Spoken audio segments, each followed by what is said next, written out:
আসসালামু আলাইকুম। যারা আমার ভিডিও নিয়মিত দেখেন তারা অবশ্যই জানেন যে আমি বেশ কিছুদিন যাবৎ কিছু চীনা হাঁস পালন করে আসছি। আর এখান থেকে আমার একটা ছোটো পরিসরে খামার করার চিন্তাভাবনা আছে ইনশাআল্লাহ। সবাই দোয়া করবেন। আর আমি মূলত আজকে যে বিষয়টি আলোচনা করব সেটা হচ্ছে যে আমার চীনা হাঁসগুলোকে আমি কীভাবে প্রতিদিন গোসল করাই। আর আমি মূলত আমার চীনা হাঁসগুলোকে দিনে একবার হলেও পানিতে নামানোর চেষ্টা করি।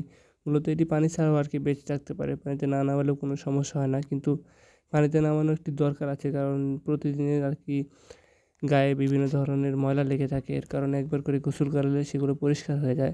যেহেতু গরমের মৌসুম চলছে, এর কারণে হাঁসগুলোকে একবার হলে পানিতে নামানো খুব দরকার।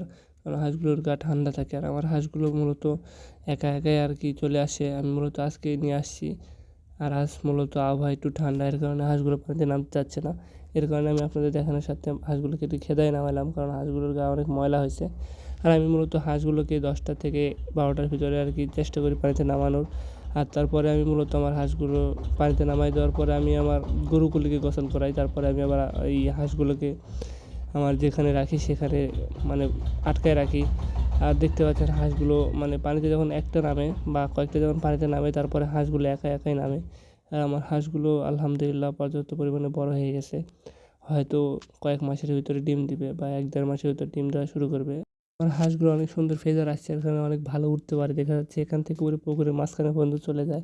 আর আমার ভয় হচ্ছে, কারণ আমি শুনছি যে হাঁসগুলো উড়ে নাকি চলেও যায়। তো আমি চেষ্টা করব হাঁসগুলোকে দেখা রাখার জন্য। আর সবাই চেষ্টা করবেন হাঁসগুলোকে একবার হলে গোসল করানোর। তো আজকে ভিডিও এই পর্যন্ত। সবাই ভালো থাকবেন। আসসালামু আলাইকুম।